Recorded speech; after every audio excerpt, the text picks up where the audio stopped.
All right, we're cutting across to Pakistan, where there are visuals of U.S. Vice President JD Vance, who has now arrived to participate in the U.S.-Iran talks. Now, U.S. Vice President is leading the U.S. delegation, which also includes Trump's son-in-law, Jared Kushner, and Special Envoy Steve Witkoff.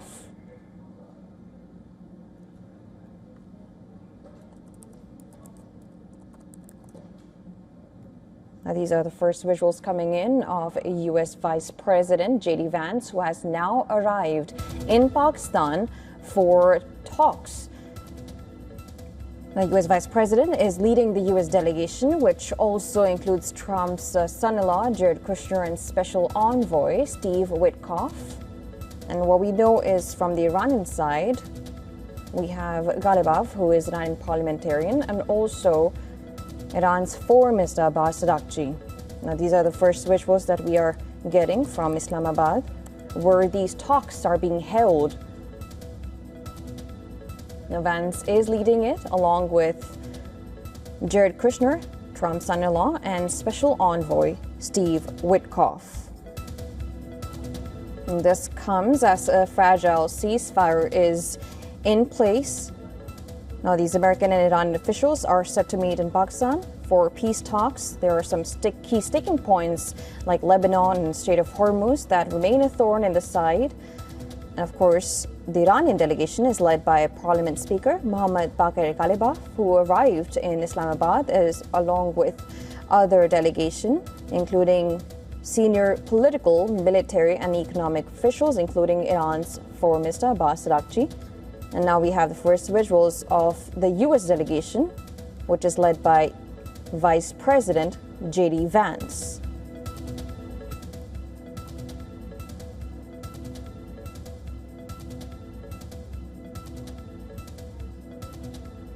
Now, on the Iranian side, delegation is led by Parliament Speaker Mohammad Baqir Ghalibaf, who had arrived in Islamabad along with other Iranian senior political, military, and economic officials. Now, Iranian state media had reported that the Iranian delegation did include Iran's foreign minister Abbas Araghchi, Defense Council Secretary, Central Bank Governor, and several members of parliament. Now, the Iranian delegation was received at the Noor Khan Air Base in Rawalpindi by Army Chief Field Marshal Asim Munir and Foreign Minister Ishaq Dar. Now, what we know is now these visuals are coming in of the Vice President of the United States of America, who's now heading or leading the U.S. delegation for the talks that are taking place in Pakistan.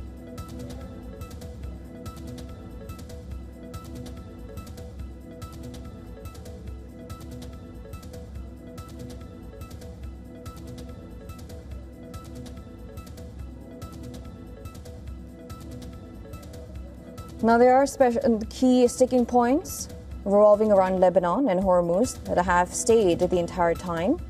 Now, talking about the Iranian delegation, when they had arrived, they flew for the peace talks amid a flight named after the Iranian girls' school that was struck on the first day of the war.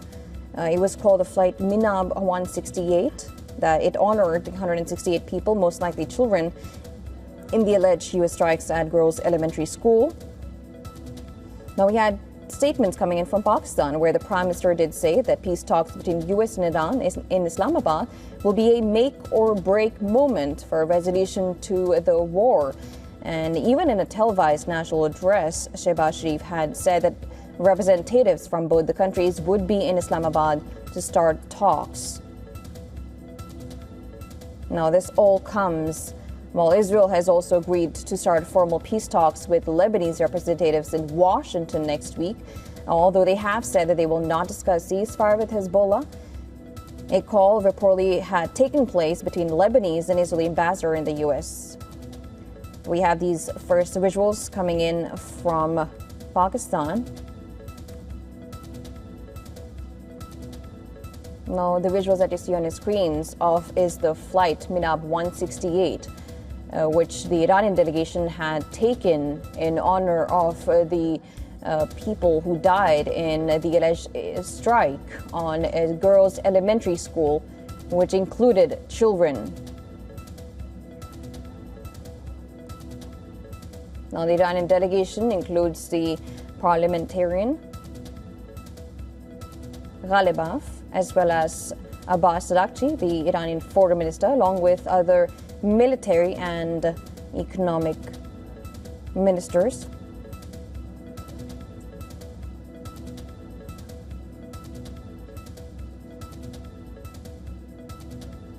And here are the visuals of JD Vance, who has now arrived in Pakistan for these talks.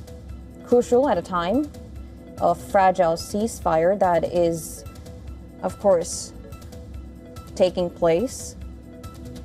Now, we have had President Donald Trump, who issued a string of threats ahead of these scheduled U.S.-Iran talks in Pakistan. He had earlier told news outlets that U.S. warships are being reloaded with weapons and ammunition, and they will resume bombing Iran if the talks failed. Even on social media, Trump had put out a post where he said that the only reason Iranians are still alive is to negotiate, and we have negotiations that will be taking place in Pakistan.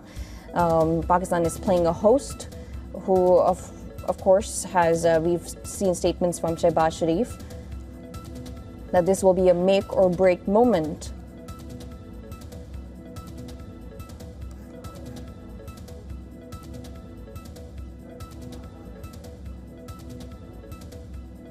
Now, these are the visuals, these are first visuals coming in from Islamabad of JD Vance arriving with his officials, including West Asia envoy Steve Witkoff and Trump's son-in-law, Jared Kushner.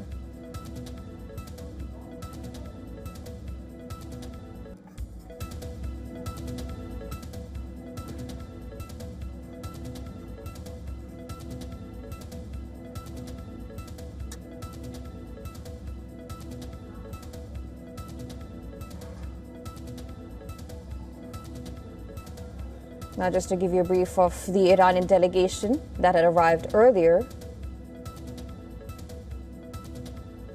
Now, these were the visuals that had earlier arrived of the Iranian delegation, which was led by Parliamentary Speaker Mohammad Bagher Ghalibaf, who had first arrived in Pakistan's capital under heavy security.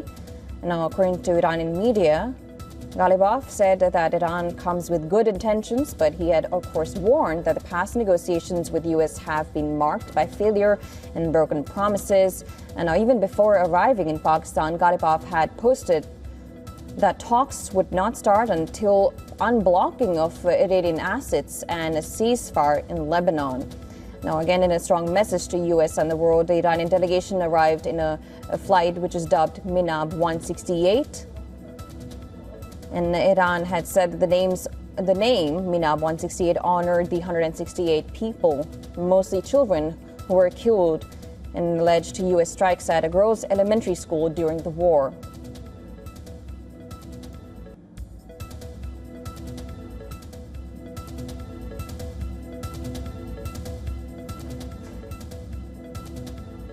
And on the other hand, we have the American side, Vice President JD Vance leading the delegation, joined by senior figures including Jared Kushner and envoy Steve Witkoff ahead of the talks. Now, Vance had said that Washington is open to dialogue, but he had cautioned that any attempt by Iran to play the U.S. would be met with a firm response. And I'm just going to quote JD Vance here.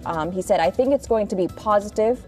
We'll, of course, see," as the President of the United States said, that if Iranians are willing to negotiate in good faith, we're certainly willing to extend the open hand.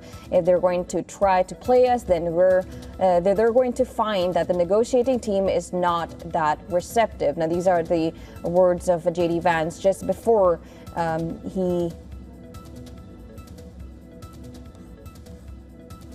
Now, of course, key disagreements do persist. Iran is demanding a ceasefire in Lebanon and the unfreezing of its financial assets. These are the conditions that have not yet been met. Now, Strait of Hormuz, again, is another sticking point that remains. And meanwhile, U.S. President Donald Trump has called for the reopening of the strategically vital Strait of Hormuz. And now that's a route that carries roughly 20% of the world's oil supply. Now, the waterway does remain partially restricted, with Trump vowing it will reopen or without Iran's cooperation. And Trump has also emphasized that preventing Iran from developing nuclear weapons is a top priority. I'm just going to quote what Donald Trump had said before. He said, "No nuclear weapon, number one." And I think it's already been regime change, but we never had that as a criteria. No nuclear weapon, that's 99% of it. Now, when he was asked about the Strait of Hormuz, Trump had said that that'll open automatically. And the answer is yes, but the strait will open. But the nuclear energy is a top priority.